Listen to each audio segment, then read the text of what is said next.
아이고, 예, 안녕하십니까. 영상을 찍으려고 그래 차를 빼달라고 그래서, 그거 참, 인심들 고약해요. 아침에 그 좀, 아무도 없구만 자기 가게에 지장도 안 되는데, 그냥 형식적으로 그냥 자기 땅에 차 세우면 안 되는가 봐요. 참, 그렇습니다. 그리고 하여튼 영상을 다시 찍겠습니다. 죄송합니다. 여러분들이 어제 카페에 보다 보니까 MHC2나 뭐 택이나 뭐 다 똑같은 거지만은, 보면은, 카통신에 대해서 뭐 125옴 종단장 이런 부분을 질문을 한 친구들이 있길래 이 글로 쓰려고 그러면 참 답답해요. 그래서 짧게나마 그래도 영상으로 이렇게 찍어주면은 좀 도움이 될 것 같아서 생각이 나서 제가 이거 현장에서 하면 좋은데 현장은 뭐 언제 갈지 모르니까 그땐 또 잊어버리고 그래도 생각난 김에 아침에 뭐 검사도 있고 이래서 우리 공단 후배들 오기 전에 조금 이래 차에 시간이 있어서 좀 이렇게 해보겠습니다. 그 친구 우리 질문이 보면은 여러분들이 이제 종단저항이란 거를 뭐 캔통신 뭐 이러잖아요. 125옴 종단저항 뭐 이런 부분을 말씀하시는데 이제 여기 MHC2 모델이 되겠죠. 모델에 보면은 이게 몇 칼럼이 되겠습니까? 뭐 이게 저는 이 표준 도면 이게인데 이게 현장에 있는 표준 도면이에요. 여기 하나 얻어서 이렇게 여러 개 있어서 하나 이렇게 보려고 가지고 있는데 보면 또 금방 어디 갔어? 아유, 다시 잡아봅시다. 하여튼 보면은 도면이란 거는 보는 이유가 자기가 현장에서 필요할 때 빨리 그 부분을 캐치해서 찾을 수 있도록 반복을 하는 거예요. 뭐 아무리 여러분들처럼 아직 뭐 20, 30대, 30, 40대 나이들은 어리니까 뭐 아마 한 40 중반 넘어가고 이러면 벌써 기억이 아리까리들 하잖아요. 그래서 20, 30대야 뭐 싱싱할 때는 뭐 이렇게 한번 보면 바로바로 기억을 하는데 나이들이 먹으면은 찾기가 어려워요. 그래서 매일 반복을 해야 되는 거예요. 그래서 연습을 하는 겁니다. 항상 뭐 도면을 알아서 보고 몰라서 보는 게 아니에요. 뭐 저 같은 사람도 그래 마찬가지로 제 양반 뭐 도면을 볼까 이렇게 말씀하시는 분이 있는데 아는 걸 뭐하러 자꾸 보나 그러는데 그거는 잘못된 생각이에요. 알아도 자꾸 보는 게 돌아서면 잊어먹고 한두 달이고 안 보다 보면은 이게 생소해요, 도면이. 그러니까 우리 가왕 송창식 선생님 같은 경우 가왕께서 기타를 매일 하시죠. 연습을. 평생에 기타 5, 60년씩 추신 분이 뭐하러 그렇게 연습을 하겠어요? 똑같은 노래만 부르는데. 그죠? 저기 맨날 어디입니까? 하남 가면 있잖아요. 예? 라이브 카페, 미사리. 거기 매일날 쪽에 나오시면서 노래하는데, 뭘 연습을 하겠어요? 그렇지 않습니다. 하루라도 그렇게 연습을 안 하면은, 이게 느껴요, 본인들은. 불안하고. 그런 거를 느낄 수 있는 정도의 후배들이 되시길 바라겠어요.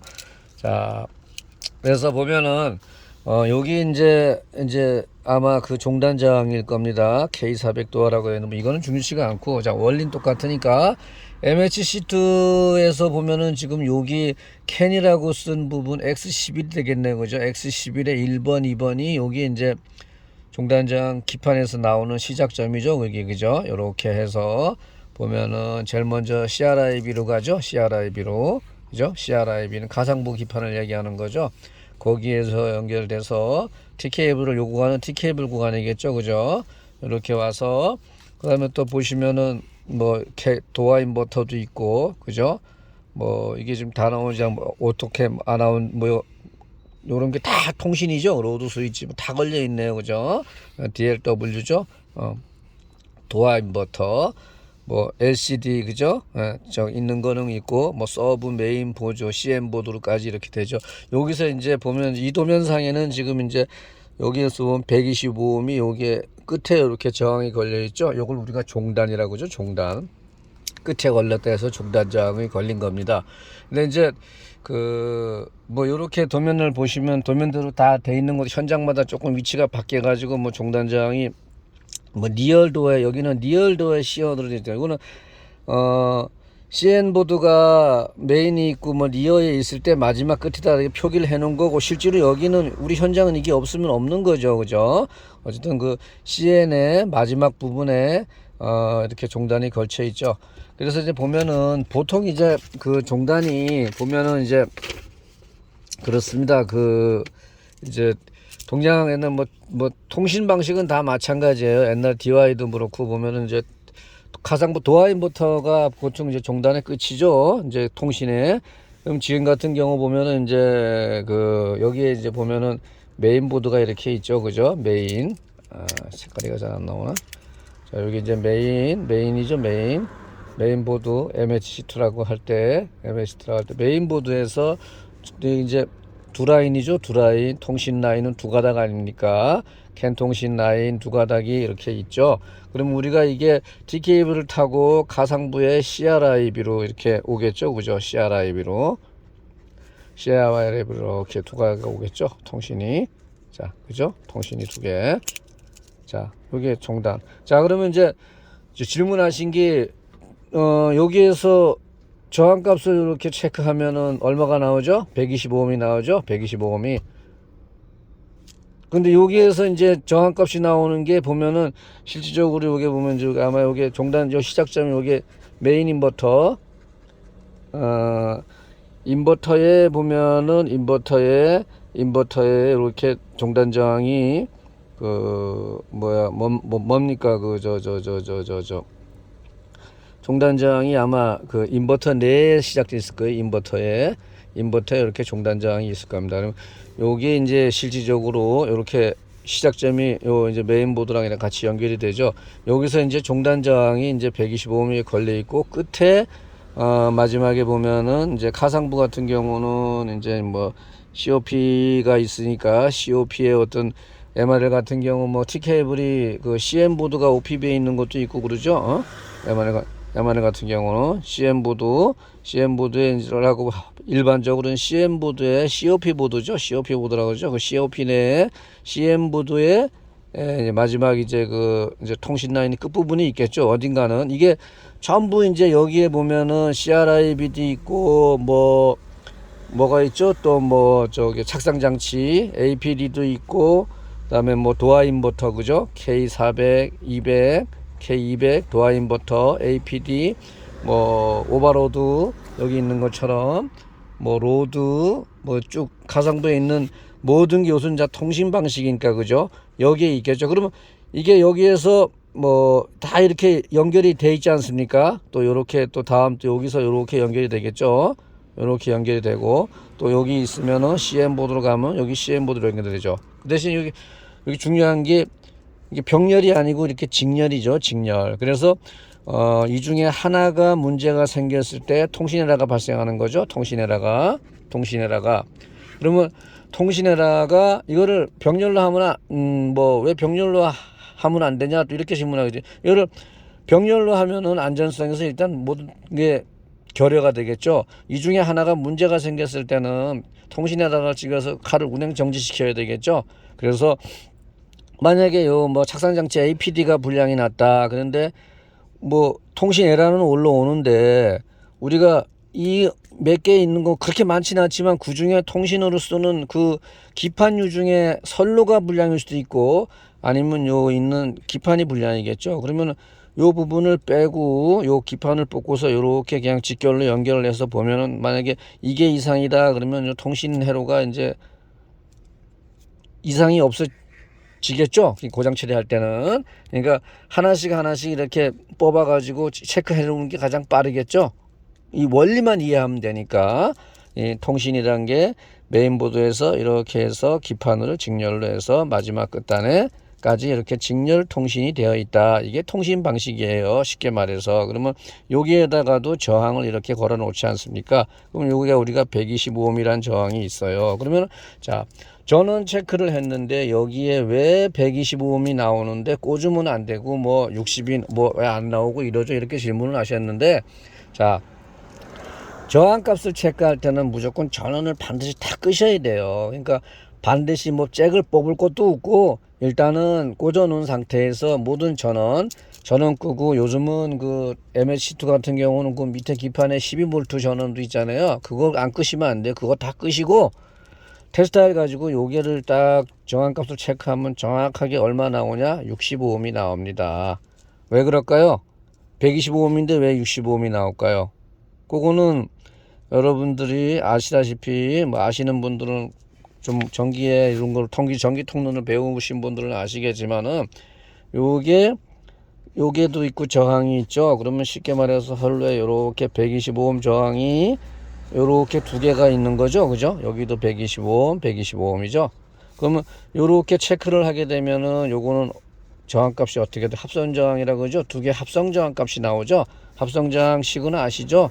2분의 1, 2분의 1 곱하기 뭐 분의 1에서 우리 쉽게 말해서 두 개짜리 합성 저항은 그냥 120 뭐죠? 더하기 120 곱하기 120 하면은 얼마 나오죠? 60이 나올 거예요. 해보세요. 아니면 제가 잘못 얘기할 수도 있고 하여튼 머릿속에 있는데 하여튼 R1 더하기 R2 뭐 이렇게 하지 않습니까? R1 더하기 R2 옛날에 배우셨던 분 알고 모르셨던 분들은 그렇게 해서 여기가 60이 나온다 이렇게 체크하시면 돼요. 그러니까 항상 여기는 60 여기서 체크해도 60 저는 끄고 반드시 나올 겁니다. 그냥 잭을 뽑고 뭐 이쪽에서 한쪽에서 지금은 당연히 끊겨졌으니까 125ohm이 나와야 되겠죠. 그러니까 60이나 125ohm이 나오면 된다. 이렇게 이해하시면 되겠습니다. 그래서 여러분들이 알아야 될 거는 꼭 통신에다가 올라온다 그러면은 아까처럼 전원 다 끄고 선로에다가 노드 쪽에다가 테스트하기를 해서 60이나 125ohm이 나오는지를 체크해 주시고 그게 기본입니다. 그 다음에 전원을 켜시고 하실 일은 전압 체크예요. 전압 체크. 통신이라는 게 일단은 통신인도 기본이 무슨 전기가 안 들어가는데 무슨 뭐 통신을 주고 받으려면은 에너지가 있어야 될 거 아니야. 거기에 기본적인 게 전원입니다. 전원. 그러면 이거는 DC 24V의 어떤 P24 요게 다 전원 아닙니까? 전원. 그죠? 전원 부위 이런 거 그죠? P24V, G24, G24. 각 부부에 있는 요게 있는 테스트하기로 전원 체크만 해주시면 되겠습니다. DC 체크만.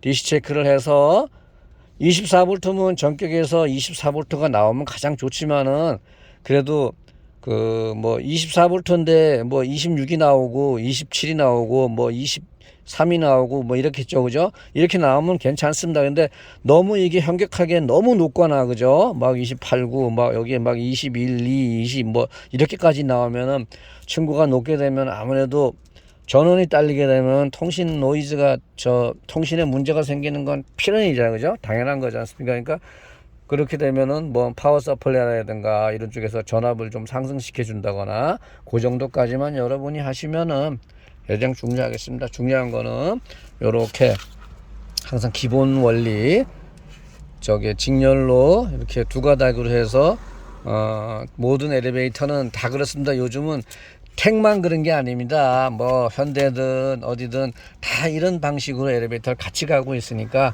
같이 그렇게 병행하시면 되겠습니다. 그렇게 하셔가지고 오늘은 하여튼 이 종단 저항이란 것도 크게 어렵게 생각하지 말아요. 여기에 120이 120이잖아요. 내가 여기부터 여기까지 많이 걸려 있는데 자 뭐 딴 거 아닙니다. 종단 저항이 여기서 시작점이잖아요. 종단 저항이 여기에서 요 끝에까지 내가 통신을 하고 싶어. 근데 나는 몸무게가 70kg를 유지하는 사람이에요. 항상. 근데 가장 건강한 상태예요. 근데 이 몸을 유지하고 체력적으로 운동을 하지 않습니까?